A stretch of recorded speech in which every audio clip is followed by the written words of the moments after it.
Akan saya dunia, akan tetapi diajarkan doa kalau mau nambah sesuatu, minta tambahan ilmu kepada Allah Subhanahu wa taala. Tapi ilmu satu paket dengan pengamalannya, satu paket dengan takwanya, satu paket dengan istiqamahnya. Sebab kalau ilmu cuma sekedar teori doang, disabdakan oleh Rasulullah sallallahu alaihi wasallam, "Man yazdada ilman wa lam yazdad huda, lam yazdad minallahi illa bu'da." Barang siapa yang tambah ilmu tapi enggak nambah hidayat, maka otomatis orang tersebut tambah jauh dari Allah Subhanahu wa taala. Tambah jauh, bukan tambah dekat. Sebab ilmu, al-ilmu bil a'mali yazku wa bil ahwali wa laysa bil aqwali wa kathratil jidali. Al-ilmu khasyah kulluh yu'raf bidzaka ahluh. Ilmu adalah dengan pengamalan, bukan dengan teori, bukan dengan ucapan. Ilmu tersebut dengan sikap, dengan akhlak, dengan perangai, bukan dengan banyaknya jidal, keahlian dalam berjidal, keahlian dalam berorasi. Sebab Rasulullah SAW, beliau menyebutkan di dalam disebutkan bahwasanya maudalla qaumun ba'dal huda kanu alaih illa utul jadal. Tidaklah tersesat sekelompok kaum setelah hidayat yang mereka raih dari Allah Ta'ala, melainkan tersesatnya tahu gara-gara apa? Gara-gara jidal, gara-gara debat, gara-gara adu mulut, wa kathrat ikhtilafihim ala anbiya'ihim.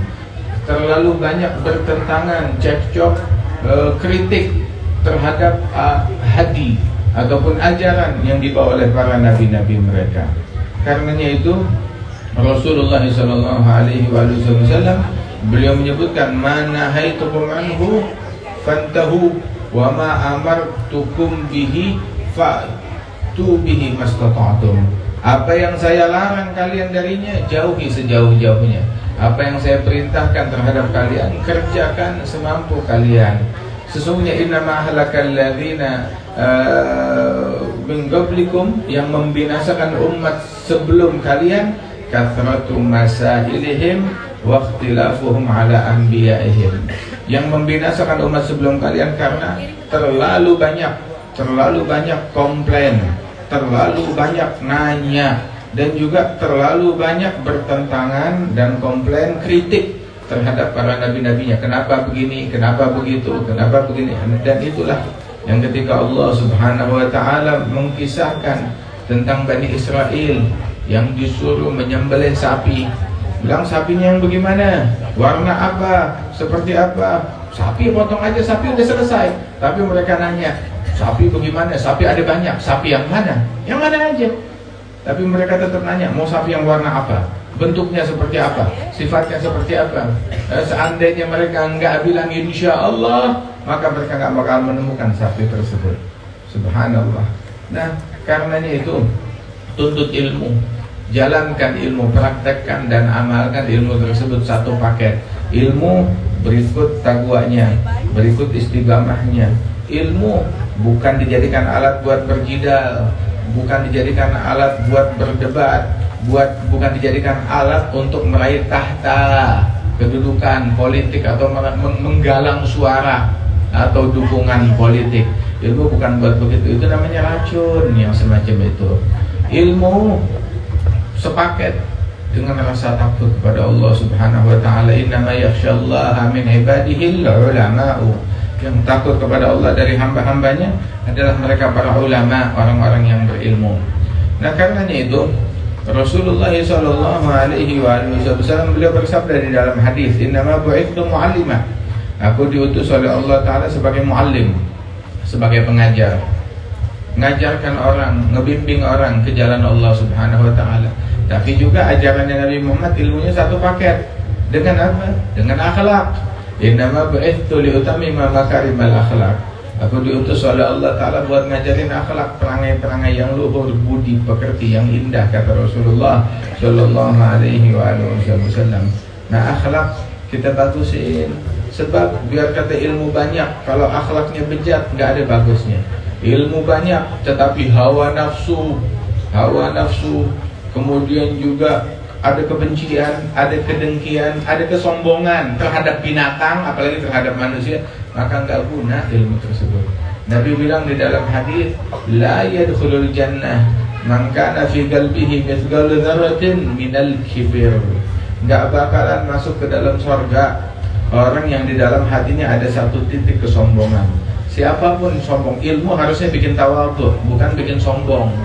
Ilmu bikin tawadhu. Malaikat mereka mengatakan apa dalam tawadhunya mereka? Subhanaka la ilma lana illa ma 'allamtana innaka antal azizul hakim. Itu malaikat. Mereka orang-orang makhluk-makhluk yang berilmu, yang mulia, yang gak maksiat kepada Allah Ta'ala. Tapi iblis, ilmunya iblis, apa yang terjadi? Ana khairum minhu, aku lebih baik daripada dia nih, daripada Adam. Kau ciptakan aku dari api dan kau ciptakan dia dari tanah. Pakai argumentasi dia, pakai dalil, pakai bukti. Begitu dia sebutkan buktinya, alasannya, nasnya, ana khairum minhu. Begitu. Dan disebutkan risetnya dia, khalaqtani min nar, khalaqtahu min tin. Ada riset yang dia lakukan. Tetapi risetnya enggak guna apa-apa kalau membuahkan kesombongan. Waliyadu billah min dzalik. Nganggap dirinya saya lebih baik daripada si bodoh. Saya lebih baik daripada si tukang maksiat. Saya lebih baik daripada pejabat ini. Saya lebih baik daripada ustadz itu. Saya lebih baik daripada rakyat itu. Saya lebih baik dari si kaya, dari si miskin, dari si pejabat, dari si camat, dari si ini, dari lah. Begitu orang kalau di dalam hatinya ada satu titik kesombongan, enggak guna. Begitu juga kalau di hatinya itu dirusak dengan ambisi duniawi, pengen dipuji, pengen dihormati, pengen dikagumi, kemudian juga pengen popularitas, pengen dukungan, pengen harta, pengen suara dan lain sebagainya. Disebutkan bahwasanya bihar minal ilm tughayyir qutrah minal hawa tughayyir atau tukhammij bihar minal ilm. Setetes hawa nafsu bisa merusak, mengkontaminasi satu lautan ilmu. Satu lautan ilmu jadi busuk gara-gara setetes hawa nafsu. Ya cuma kita sekarang punya masalah, ilmunya cuma setetes, hawa nafsunya segentong. Kira-kira apa yang terjadi? Rusak bangsa, rusak negeri, cuma gara-gara ambisi, cuma gara-gara obsesi, cuma gara-gara nafsu, cuma gara-gara hawa. Begitu, tahu gak hawa? Hawa tersebut disebut hawa li'annahu mujibul hawan. Al-hawa disebut hawa karena bikin hawan, bikin hina. Kalau diikutin, kalau diturutin, ambisi, obsesi itu bikin orang hina, terperosok, terjerumus. Hawa li'annahu yahwi bisahibihi ilan nar, sebab menjerumuskan para pengabdi hawa ke dalam api neraka. Orang yang ngikutin hawa nafsu bukan penyembah Tuhan, bukan penyembah Allah, dia penyembah nafsunya. Penyembah nafsunya. Ayo merdekakan diri kita dari nafsu. Wa nafsi wa ma sawaha fa alhamaha fujuraha wa taqwaha. Qad aflaha man zakkaha wa qad khaba man dassaha. Walidzalika al-Imam Abu Hamid Al-Ghazali, beliau ketika menyebutkan tentang ilmu yang manfaat, apa sih ilmu yang manfaat? Ilmu yang manfaat adalah ilmu yang menambah semangat kita mencari akhirat, ilmu yang bikin kita zuhud di dunia, zuhud dari tahta, zuhud dari harta. Kalau ilmu ngajakin, wah ilmu kita mesti punya kedudukan, ilmu kita mesti punya tahta, ilmu kita mesti berkuasa, itu bukan ilmu yang manfaat, itu racun, asal tahu aja. Apapun bahasanya mereka, apapun bujukannya mereka, apapun dalilnya mereka, ilmu ngajakin orang untuk cinta duniawi, cinta tahta, bahkan udah gitu duniawi diagamakan, obsesi duniawi, hawa nafsu dituhankan, enggak, bukan hawa nafsu, tapi kita mengagungkan Allah dengan ngikutin hawa nafsu ini. Itu apa namanya, penistaan terhadap ilmu, penistaan terhadap agama. Nah itu orang kalau udah begitu maka rusak segalanya. Betul, rusak itu adalah racun. Ilmu tuh membuat orang zuhud di dunia, semangat mengejar akhirat, zuhud dari tahta, zuhud dari harta. Salah seorang ahlul ilm Al-Imam Al-Husain Ibn Syekh Abi Bakar bin Salim, itu datang sultan, presiden datang kepada dia. Ini kalau presiden kan jabatannya berapa? 4 tahun, 5 tahun ya, paling banyak ini 10 tahun kalau dipilih lagi. Itu juga kalau nggak mati ya, kena corona atau apa lah. Tapi itu ini sultan, jabatannya seumur hidup. Dia datang kepada ini raja, datang kepada Imam Al-Husain bin Syekh Abi Bakar bin Salim, ulama besar di zamannya. Wahai imam, saya mau taubat, jabatan kekuasaan saya berikan kepada engkau, silahkan. Mau buat engkau atau untuk muridmu atau buat siapa deh, saya berikan kepada engkau. Maka Imam Al-Husain menolak, enggak, saya enggak mau. Bilang, atau untuk muridmu, pembantumu, siapapun. Beliau bilang, la, lau kanatil imarah tasluh lil hamir la nardaha li hamirina. Kalau jabatan kekuasaan, jabatan kesultanan, jadi sultan, jadi presiden bisa dipikul oleh keledai, saya nggak rela saya bebanin kepada keledai saya. Apalagi buat anak saya, buat murid saya, atau buat diri saya, apalagi enggak, ambil sana. Al-Imam Ali bin Abi Thalib, beliau bilang, ya dunia ghurri ghairi Qatalabtuki salatan la raj'ata li fiha. Wahai dunia, kamu tipu orang lain, jangan tipu saya. Aku telah ceraikan engkau talak 3, enggak mau balik lagi kepada dunia itu, kata Imam Ali bin Abi Thalib. Subhanallah. Sayyidina Umar bin Al-Khattab, beliau bilang, man ya'khudha minni bihadafiriha. Siapa coba yang mau ngambil ini semua di dunia, jabatan pemerintahan dari saya, berikut pernak-perniknya, ambil deh, saya nggak mau beginian semuanya. Tapi mereka terpaksa memikulnya, terpaksa. Kalau enggak, mereka mau silakan ambil kepada siapapun juga. Imam Al-Hasan bin Ali bin Abu Thalib ketika memegang khilafah Ar-Rashidah sisa 6 bulan dari masa khilafah Ar-Rashidin yang 30 tahun tersebut, maka setelah 6 bulan itu datang Muawiyah ingin merebut kekuasaan bersama pasukan, mau bertempur. Maka dia bilang, jangan bertempur, enggak, ambil buat engkau. Begitu, yang penting kita akur, kita damai, jangan ribut. Mau jabatan, ambil jabatan, mundur dari jabatannya. Kenapa? Dia serahkan khilafah yang zahirah kepada Muawiyah, dia ambil khilafah yang hakiki, khilafah batinah. Apa khilafah yang batinah? Khilafah adab, khilafah akhlak, khilafah ilmu. Inni ja'ilun fil ardi khalifah. Ja'ilun fil ardi khalifah. Khalifah di muka bumi dikiranya kursi apa? Dikiranya kursi, dikiranya harta. Kalau begitu Fir'aun khalifahnya Allah, Haman khalifahnya Allah, Namrud khalifahnya Allah, Qarun khalifahnya Allah. Lah, tahu khalifahnya Allah siapa? Nabi Musa yang tertindas, atau khalifahnya Allah. Nabi Ibrahim yang tertindas oleh Namrud, ada khalifahnya Allah. Nabi Isa yang tertindas, itu khalifahnya Allah di muka bumi ini. Nabi Yahya yang tertindas, itu khalifahnya Allah di muka bumi ini. Ini ja'ala Sayyidina Lut, itu khalifahnya Allah. Begitu dikiranya khalifahnya Allah Ta'ala yang punya tahta apa? Yang punya harta apa? Apa yang menipu kita hingga kita mengejar habis-habisan, pengen tuh tahta, pengen tuh kedudukan, dan demi meraih hal yang fana tersebut, kita nggak segan-segan untuk mengorbankan kebersihan hati-hati kita, nggak segan-segan untuk mendengki, nggak segan-segan untuk membenci, nggak segan-segan untuk ketinggalan sholat jamaah, nggak segan-segan untuk kehilangan tahajud kita, nggak segan-segan untuk kehilangan saat-saat mesra berduaan munajat kepada Allah Subhanahu wa Ta'ala. Apa orang kalau dia mendengki kepada sesama muslim bisa menemukan manisnya ibadat? Ya Allah, dia nggak bakal menemukan manisnya ibadat. Jangan mimpi bakal menemukan kelezatan saat tahajud. Jangan mimpi akan menemukan kelezatan saat sujud. Jangan mimpi akan menemukan kelezatan saat tilawatul Quran. Dia terharapkan dari itu semuanya.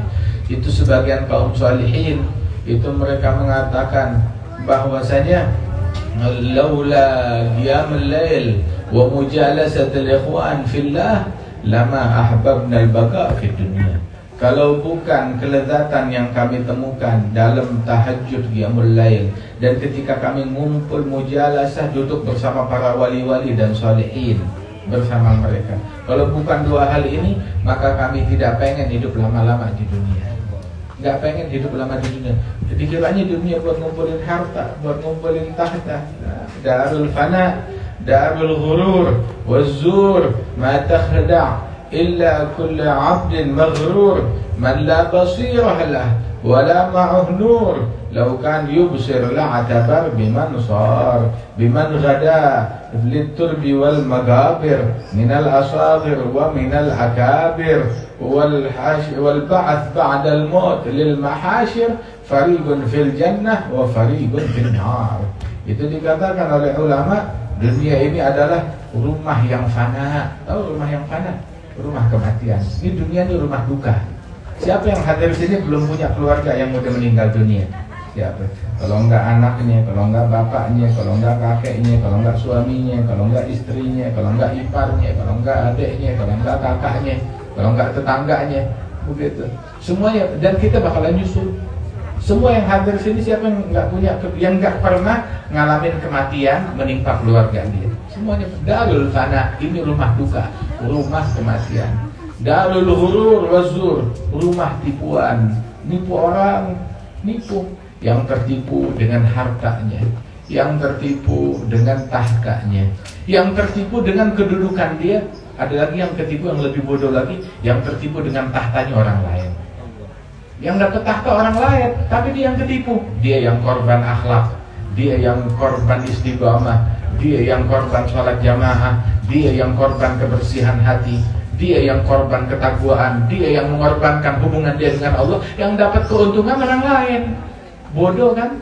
Seandainya dia yang dapat keuntungan buat 1000 tahun, bodoh nih orang.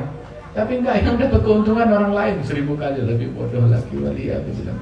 Darul fana, darul ghurur, wazzur. Semua yang ada di dunia zur, tipuan, kebohongan. Kebohongan di mana-mana. Ada kebohongan mengatasnamakan ini dan itu. Semuanya kebohongan. Kebohongan yang nipu kita. Oh, syaitan punya 1001 cara buat ngebohongin hambanya. Ada hamba yang dibohongi dengan atas nama mau lezat, mau nikmat, begini caranya. Mau sehat, mau bahagia, begini caranya. Ditipu untuk mutusin hubungan orang dari Allah Subhanahu wa ta'ala. Ada lagi juga syaitan itu juga ketika dia masuk ke ke profesi yang berbeda, maka jurusnya juga beda jurus. Mau nipu pejabat, ada jurus sendiri.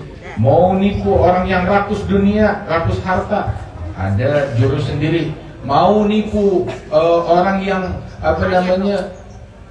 penyembah syahwat dan nafsu, dia punya jurus sendiri. Penyembah kelezatan, syaitan punya jurus sendiri. Begitu juga, mau nipu ini orang-orang intelektual, ada jurusnya sendiri. Mau nipu ulama, ada jurusnya sendiri. Ada jurusnya sendiri syaitan. Nah, zur, kebohongan, penipuan di mana-mana. Dan orang yang tertipu itu adalah mereka orang-orang yang maghrur, yang tertipu dengan kulit. Tertipu dengan kulit.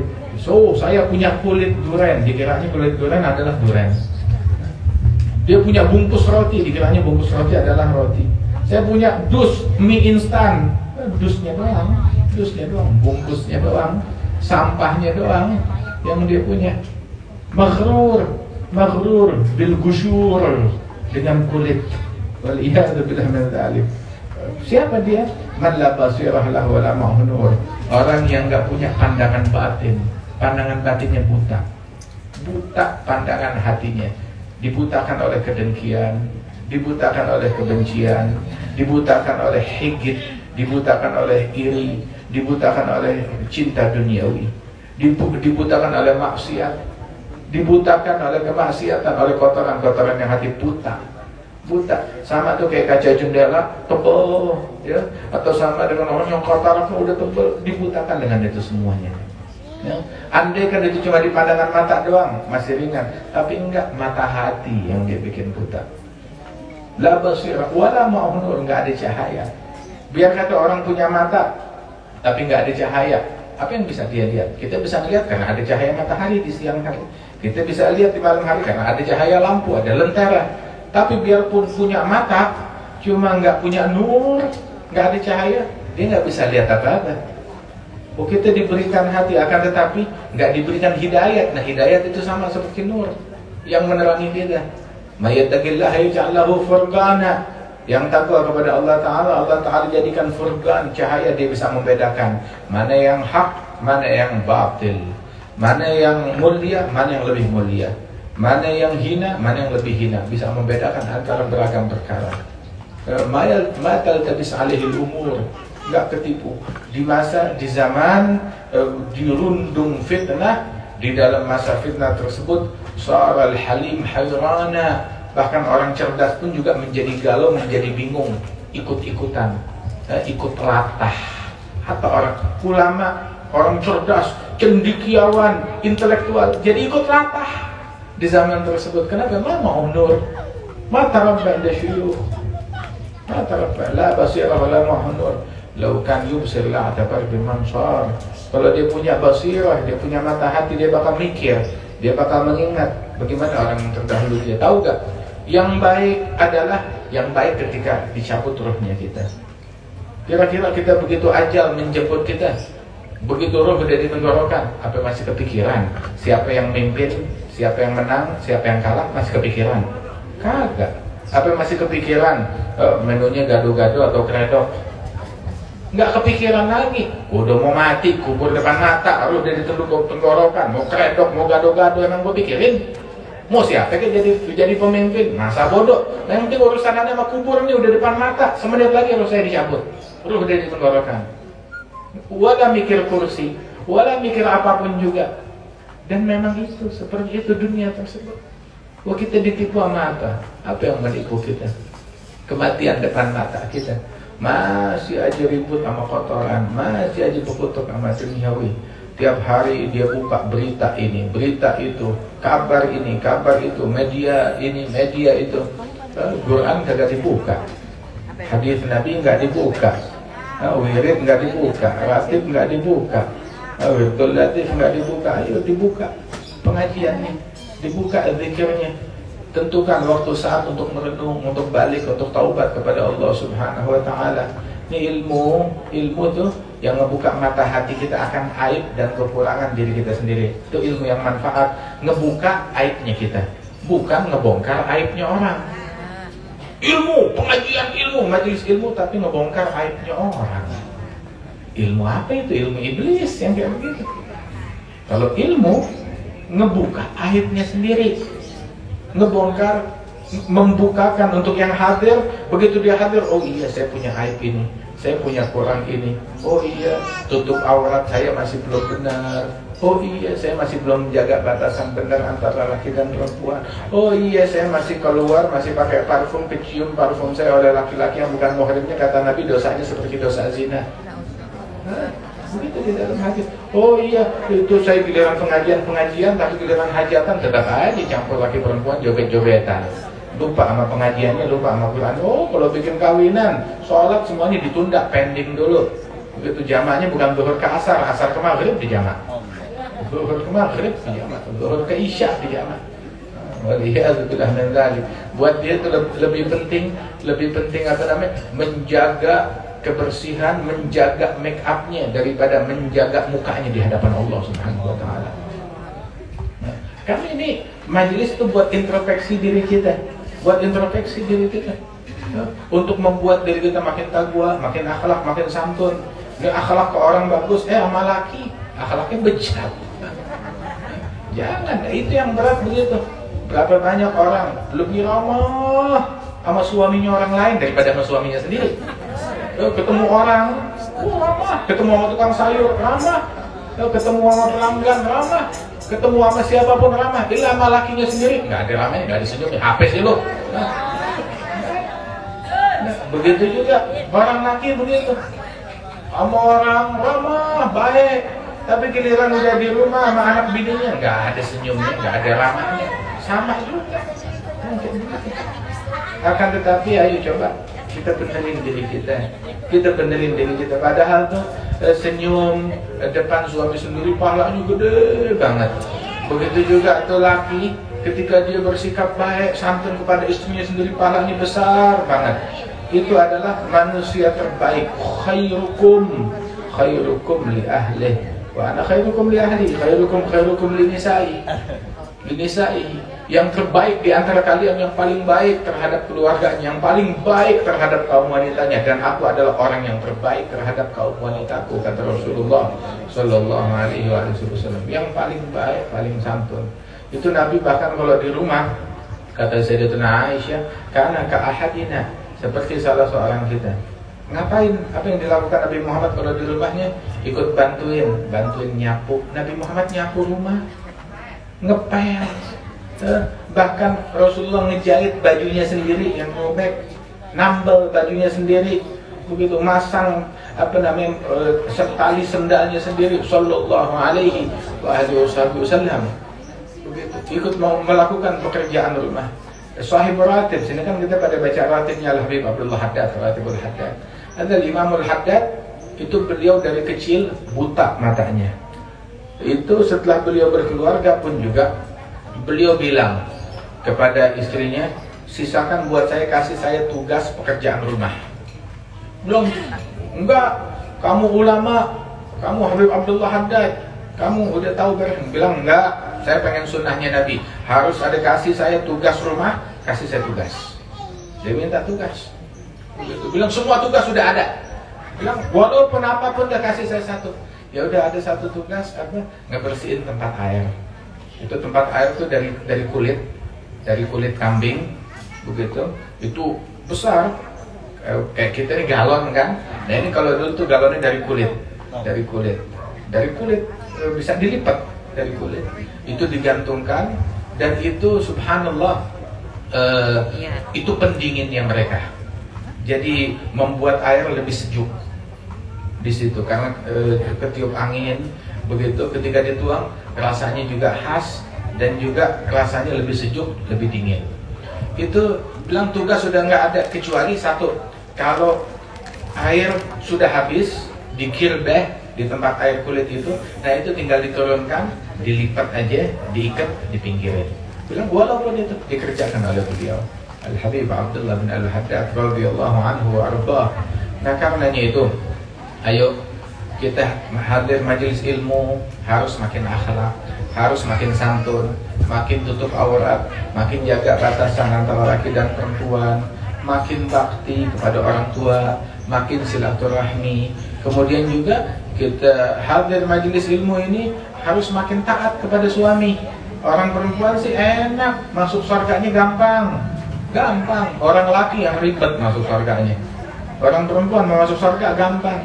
Idza shallatil mar'atu khamsaha wa shama syahraha wa hafizat farjaha wa ata'at zawjaha. Cuma 4 itu doang. Qila laha udkhuli min ayyi abwabil jannah syi'ti. Apabila kaum wanita, orang perempuan, dia salat 5 waktunya. Salat 5 waktu. Gampang kan salat 5 waktu? Kita salat berapa menit? Sejam kita salat? Enggak. Kagak. Paling lamanya 5 menit. Itu salatnya kita. Enggak sejam begitu. Oh, tanggung lagi masak, tanggung lagi ini, tanggung lagi itu, sampai telat waktu, sampai telat 5 waktu. Lagi hajatan, lagi arisan, lagi kawinan, lagi punya acara ini pesta, sedangkan tinggal dulu sholat. Prioritaskan sholat. Kalau kita prioritaskan sholat, Allah prioritaskan kita. Kalau kita sholat ditunda-tunda, ntar duit bulanan ditunda-tunda juga. Sholatnya jangan ditunda-tunda. Duit bulanan nggak mau ditunda-tunda, belanja nggak mau ditunda-tunda, tapi sholatnya ditunda, jangan nunda. Orang yang suka nunda sholat, ntar rezekinya ketunda, hajatnya dia ketunda, urusannya dia ketunda, bisnisnya dia ketunda. Jangan nunda sholat, percepat itu sholat. Itu sholat awal waktu, ridwanullah, ridwan Allah di awal waktu. Dan Allah Ta'ala kasih luasnya waktu tuh, bisa di awal, bisa di tengah, bisa di akhir. Yang penting jangan sampai lewat waktunya sedangkan dia kagak ngerjain sholat. Itu, tapi lagi sakit, justru sakit. Lagi sekarat, justru lagi sekarat. Ente mau matinya ninggalin sholat, apa matinya ngerjain sholat? Mati sih mati aja. Akan tetapi matinya kalau emang mesti mati, mati lagi sholat. Bilang, oh kalau sholat mati, kalau nggak sholat mati juga. Mendingan mati sholat atau mati nggak sholat? Mati sholat. Jangan orang tuh lagi sekarat, lagi sakit, lagi sekarat, jangan sholat. Ini salah. Ini ajaran setan. Ajaran setan. Keluarga yang nganjurin gitu kepada si orang sakit, itu bukan keluarga, itu musuh. Itu syaitan yang menjelma manusia, yang merasukin dia. Sholat, mau lagi sakit, mau lagi sekarat, najis, bisa bersihin, nggak bisa bersihin, sholat dulu dengan najis-najisnya. Nggak bisa wudhu, tayamum. Nggak bisa berdiri, duduk, nggak bisa duduk, baring, miring, baringnya. Nggak bisa baring miring, terlentang. Nggak bisa gerak apapun ya dengan gerakan kepala, nggak bisa gerakan kepala dengan gerakan apa namanya mata, dengan gerakan mata. Nggak bisa ngomong, ya hadirkan bacaan tuh dengan hatinya dia. Sebagaimana kita kalau ada orang sakit, kan kita siapin obatnya, siapin dokternya, siapin vitamin dan makanannya juga, siapin juga orang yang nuntun sholat, ngasih tahu, Bu, ini udah masuk sholat zuhur, Pak, udah masuk sholat zuhur. Ya, dibisikin begitu, nggak ada reaksi, bacain bacaan sholat depan dia, tayamumin, kemudian bacain bacaan sholat depan dia, lagi pakai infus, dalamnya itu pun juga ada najis segala macam, biarin sama najis-najisnya, yang penting dia sholat dulu, dihormati waktu itu, tayamumin, kemudian juga talginin bacaan takbir Allahu Akbar. Saya ingat tuh sampai kakek saya Al-Habib Muhammad bin Ali bin Abdurrahman Al-Habsyi Kuitang, ya, itu tuh waktu udah sakit, dia tetap minta ditalginin, dia suruh anaknya talginin dia bacaan sholat, ditalginin Allahu Akbar, bacaan doa iftitah, wajjahtu wajhi lilladzi fatara samawati wal ardi hanifan musliman wa ma ana minal musyrikin inna sholati, terus ditalginin bismillahirrahmanirrahim dengan baca suara yang agak lantang. Kemudian juga bacaan sujudnya, bacaan tasyahud, bacanya keras, diikutin. Mau dia ngikutin, mau dia kagak ngikutin, yang penting diperdengarkan. Jadi itu ngikut, namanya dia lagi sekarat, udah mau meninggal dunia, bantuin biar matinya husnul khotimah. Jaga sholat kita, sayang sama ibu kita, perhatikan sholatnya, tutupin auratnya sebisa mungkin, yang penting dia sholat, talginin bacaannya, begitu. Kemudian juga perempuan masuk surganya gampang, sholat 5 waktunya. Kemudian juga puasa bulan Ramadannya, puasa. Ini sebentar lagi kan ini udah Ramadan, nggak berasa kan ya, kita bentar lagi masuk bulan, udah Jumadil Awal, terus bentar lagi Jumadil Tsani, udah gitu Rajab, Syaban, Ramadan. Yang masih punya utang puasa, beresin deh dari sekarang. Beresin dari sekarang utang puasanya. Jangan udah mepet, ya keburu Ramadan saya masih belum puasa, masih punya utang puasa. Kemana aja selama ini ditunda-tunda. Nah, ini apalagi zaman sekarang banyak orang mati mendadak. Masih sehat, tau-tau besok tahlilan. Hah? Kapan matinya? Nah itu zaman emang udah kayak begitu. Jangan tinggalin utang sholat, jangan tinggalin utang puasa. Beresin sholat kita, beresin puasa kita dari sekarang. Yang punya utang beresin. Apalagi dia udah mampu, dia udah sehat, ayo buruan. Kemudian juga perempuan, sholatnya udah benar, puasanya udah benar, kemudian dia jaga kehormatannya, dia jaga auratnya, menjauhi perzinahan, menjauhi buka-bukaan aurat, tutup auratnya, jaga auratnya dengan benar, jaga kehormatannya. Tahu gak jaga Allah Ta'ala bilang wala taqrabuz zina, bukan dibilang jangan zina, tapi jangan dekat-dekat sama perzinahan. Jangan dekat-dekat sama perzinahan. Perzinahan tuh bukan cuma jangan zinanya doang, jangan dekat bagaimana? Jangan dekat tuh, jangan jangan buka peluang. Ayo saya mau curhat. Nah itu kan awalnya begitu, ayo saya mau curhat, minta waktu, pengen ngomong berduaan doang, pengen curhat. Apa haram? Rasulullah bilang la yakhluwanna rajul bimra'ah wa in kanat Maryam binti Imran. Orang laki jangan berduaan berkhalwat sama wanita yang bukan muhrimnya, walaupun wanita itu adalah Siti Maryam binti Imran, ibunya Nabi Isa. Walaupun wanita suci, jangan berduaan. Yang lebih suci dari kita sahabat Rasulullah. Wanita yang lebih suci dari kalian adalah istrinya Nabi Muhammad. Tapi Nabi Muhammad, bila Allah Ta'ala berfirman kepada manusia laki-laki suci, bagaimana bersikap terhadap wanita-wanita yang suci? Idza sa'altumuhunna mata'an fas'aluhunna min wara'i hijab. Kalau kalian ingin meminta sesuatu hajat kepada mereka, istri-istrinya Nabi, wanita suci, maka mintalah kepada mereka dari balik tabir, dari balik hijab. Itu sikapnya wanita suci dan sikapnya laki-laki yang suci. Diajarkan demikian oleh Rasulullah Shallallahu Alaihi Wasallam. Ada batasan. Kita orang Islam tuh ada batasan antara laki-laki dan perempuan. Kemudian juga asal dia udah tutup auratnya dengan benar, jaga kemaluannya dari perzinahan, dari hal yang diharamkan oleh Allah Subhanahu Wa Taala, yaitu mata jangan dipakai buat nonton yang kagak-kagak, bersihin mata kita. Kemudian yang keempat, taat kepada suaminya. Ata'at zaujaha, nurut, taat kepada suaminya. Maka kalau udah begitu, qilalaha adkhilil jannah, masuklah surga wahai ibu, masuk surga dari pintu manapun yang kamu suka. Dia punya akses ke semua pintu surga. Punya akses ke semua pintu surga, dia punya akses. Itu doang. Taat kepada suaminya. Itu seandainya di tubuh suami ada luka dari ujung kepala sampai ujung kaki, nanah borok dari ujung kepala sampai ujung kaki. Kemudian istrinya yang dijilatin tuh lukanya, dibersihin dengan lidahnya dari ujung kepala sampai ujung kaki.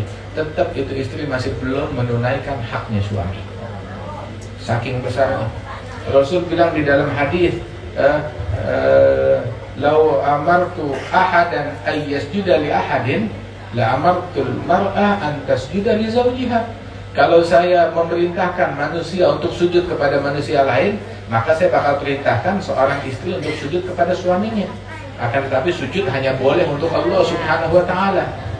Sujud hanya boleh untuk Allah Subhanahu Wa Taala. Saking gedenya haknya suami.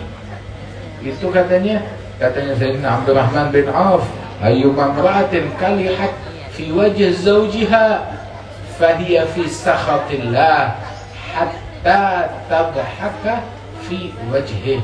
Itu kalau perempuan dia merengut di depan muka lakinya. Perempuan merengut di depan muka lakinya sampai lakinya fatudkhil alaihi al-gham, sampai lakinya stres, sedih, sumpah gara-gara pakai monyong bininya. Bininya monyong, merengut depan suaminya sampai lakinya sumpah. Maka wanita itu dalam murkanya Allah sampai kapan? Mau sejam ya sejam dalam murka Allah. Kalau mati dalam murka. Mau 2 jam dalam murkanya Allah. Mau seharian dalam murka Allah. Mau 3 hari dalam murka Allah. Sampai kapan? Semaunya. Sampai dia senyum dengan senyuman yang tulus di hadapan wajah suaminya, nah baru deh suaminya ridha, baru itu. Wa imra'atun batat wa zawjuha 'alaiha sakhit. Perempuan biar kata doyan ngaji, ibadatnya banyak, tiap hari sholatnya 1000 rakaat, khataman Quran 2000 kali. Puasa tiap hari, tahajud semalam suntuk. Itu amalannya nggak naik, sejengkal nggak naik. Kalau lakinya murka. Wa imra'atun batat wa zawjuha 'alaiha sakhit. Apabila tidur di malam hari sedangkan lakinya dalam keadaan murka, ya emang berat, akan tetapi pahalanya gede, pahalanya besar. Seandainya wanita dia ibadat seperti ibadatnya malaikat, dia sedekah seperti sedekahnya orang yang paling kaya, tiap hari segunung emas dia sedekah. Akan tetapi sisi ketaatan dia kepada suami amburadul, maka nggak diterima semuanya, hancur semuanya. Akan tetapi ini ketaatan yang kayak begini kalau dia jalankan, walaupun sholatnya sekedar wajib doang, puasanya sekedar yang wajibnya doang, dia tutup auratnya dengan benar, taat kepada suaminya, khalas, surga yang paling tinggi buat dia. Bayangin, punya akses ke semua pintu surga. Sebab pintu surga ada akses pintu sholat, cuma buat orang yang sholatnya banyak. Ada akses puasa buat orang yang puasa sunnahnya banyak. Punya akses pintu sedekah yang sedekahnya banyak. Punya akses pintu kebaikan ini, kebaikan ini. Nah tapi tiap orang tuh cuma masuk dari masing-masing pintu tuh. Sayyidina Abu Bakar nanya, ya Rasulullah, ada gak yang punya akses ke semua pintu tersebut? Naam, kata Rasulullah. Arju an takuna minhum. Kamu termasuk orang yang punya akses ke situ. Sebab Sayyidina Abu Bakar, beliau ahlinya sholat, ahlinya sedekah, ahlinya puasa, segala kebaikan dia menjadi ahli di dalam kebaikan tersebut. Nah kita makanya tuh orang laki nggak punya akses ke semua itu, kecuali wali-wali besar. Tapi orang perempuan dia punya akses. Aksesnya bagaimana? Ini yang 4. Sholatnya benar, walaupun cuma wajib doang. Sholat yang wajib, asal benar. Puasa yang wajib, asal benar. Tutup aurat, jaga kemaluannya, yang benar. Sama satu lagi, taat sama suami. Udah, dia punya akses yang Allah Ta'ala berikan kepada Sayyidina Abu Bakar Siddiq. Dia punya kunci akses tersebut. Subhanallah, punya akses ke semua pintu-pintu surga. Ya, mudah-mudahan Allah Ta'ala berikan anugerah ini kepada kita sekalian. Ya, emang perlu sabar. Tapi tahu gak, wanita kalau dia sabar, ayyuma mra'atin sabarat ala adza zawjiha, wanita kalau dia sabar terhadap gangguan lakinya, lakinya ngeganyang banget. Ada gak yang laki begitu? Banyak, waduh. Ada wanita kalau dia sabar terhadap gangguan lakinya, ini musibah bukan? Ini adalah kesempatan buat meraih pahala yang paling gede. Bukan musibah. Ini adalah ladang pahala, kesempatan besar. Sebab ajuluki bigatri nasabiki, pahala yang kamu dapat sesuai kadar kesusahan yang kamu rasakan. Wanita, istri kalau sabar terhadap gangguan suaminya, lakinya ngeganyang dia, ya, maka a'tahallah ajr imra'ata Fir'aun Asiyah binti Muzahim. Maka Allah bakal berikan kepada wanita tersebut pahala seperti pahalanya siapa? Pahala istrinya Fir'aun, Siti Asiyah binti Muzahim. Waduh, bayangin, Siti Asiyah binti Muzahim, dia dapetin pahala, Rabbi bni li indaka baitan fil jannah. Ya Allah, bangunkan aku sebuah istana di surga. Di sisimu, istana di surga. Allah Ta'ala berikan pahala kepada Asiyah binti Muzahim setelah diunyang nama Fir'aun, disiksa, dijemur, dipaku, disiksa dengan siksaan yang dahsyat, baru dia dapat tuh pahala. Kalau kita bisa dapetin, kaum wanita bisa dapetin tuh pahala gratis. Apa yang pahalanya? Sabar terhadap gangguan suaminya. Lakinya monyong terus, lu sabar udah. Lakinya kasar, sabar. Duit belanjanya begitu dicicil, nggak kelar-kelar, sabar udah. Kan paling kagak laki kita masih lebih baik dari Fir'aun, ya kan? Fir'aun ngaku Tuhan, laki kita masih lebih baik daripada Fir'aun. Kita nggak sampai disiksa, disalib, dipaku, disembelih kayak istrinya Fir'aun, enggak. Laki kita masih lebih baik dari Fir'aun, sabar, dapetin pahalanya Asiyah binti Muzahim. Begitu juga laki-laki, orang laki kalau sabar ya terhadap istrinya, namanya perempuan. Nah, kita kan kawin bukan nama malaikat. Ibu-ibu kawin bukan nama malaikat. Bapak-bapak juga kawin bukan nama bidadari. Kawin nama manusia bumi yang penuh kekurangan. Ya, entar belekan, entar ileran, entar bisa monyong, ya. Begitu. Entar capek, entar pusing, entar letih, entar sumpek, entar ngomel, entar senyum, begitu. Tapi seburuk-buruknya pasti ada baiknya. Kalau nggak ada baiknya nggak bakalan kawin, ya kan? Sebaik-baiknya orang juga pasti punya kekurangan. Semua orang punya kekurangan. Nah, kalau dia sabar, yang bini sabar sama gangguan lakinya, yang laki sabar sama gangguan bininya, itu laki-laki yang sabar dikasih pahala seperti pahalanya Nabi Lut dan pahalanya Nabi Nuh yang sabar terhadap gangguan istrinya. Subhanallah. Dan perempuan dikasih pahalanya Siti Asiyah binti Muzahim yang sabar terhadap gangguan Fir'aun. Jadikan tuh momen apapun yang nimpa dia udah bagus aja deh, udah baik aja, sebab ladang pahala dia raih, dia dapatkan di situ. Nah, ini ilmu bukan teori. Ya, kita amalkan, kita praktekin baru manfaat. Kalau kita sekarang datang ke dokter, saya sakit, dikasih resep obat, terus resep obat cuma kita jadiin jimat di kantong, sembuh gak penyakitnya? Kagak. Atau tiap pagi sore kita baca resepnya, wah kita baca tuh obat terus, oh vitamin A, vitamin B, vitamin C, vitamin D, kita baca tiap hari 1000 kali, cuma baca doang, sembuh gak? Kudu ditebus, dibayar, diminum. Juga begitu diminum tuh obat, loh saya udah minum sekali tapi nggak sembuh, ya kan mesti dirutinin. mesti dirutinin. Nah begitu juga ketaatan dirutinkan. Jadi ngaruh. Itu ketaatan kalau udah ngaruh di dalam hati, udah orang bakal menemukan kelezatan di dalam pengabdiannya kepada Allah Subhanahu wa taala. Mudah-mudahan Allah taala berikan taufik, Allah taala berikan hidayah, Allah taala bimbing kita sekalian, dan Allah Subhanahu wa taala limpahkan anugerah dan keridhaannya kepada kita sekalian.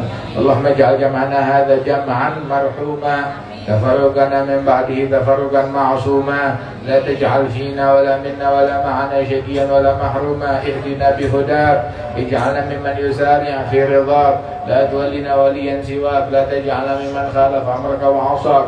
اللهم اصلح نساءنا، اللهم اصلح رجالنا، اللهم اصلح اهالينا، اللهم اصلح اولادنا، اللهم اصلح عيالنا، اللهم اجعلنا من الصالحين المصلحين برحمتك يا ارحم الراحمين. اصلح العباد، اصلح البلاد، ادفع الفساد، ألهمنا رشاد، واسلك بنا مسلك زين العباد نبيك محمد صلى الله عليه وآله وصحبه وسلم برحمتك يا أكرم هاد ويا أرحم الراحمين ويا أجود الأجودين. على هذه النية وعلى بلاد صالحة يبارك هذه المنازل وهذه الديار وهذه المجالس وهذه المآنس وهذه المعاهد وهذه المعابد، أن الله تعالى يجعلنا ويوفق أنفع المسلمين للمسلمين، أبرك المسلمين على المسلمين، يصلح الشؤون، يقر العيون، يحفظنا وإياكم جميع شرور في الظهور وفي البطون. على هذه النية بنية صالحة، وإلى أرواح والدينا ووالدكم مشايخنا معلمنا ذي الحقوق علينا وأموات المسلمين أجمعين، وإلى حضرة النبي محمد صلى الله عليه وسلم بسر الفاتحة.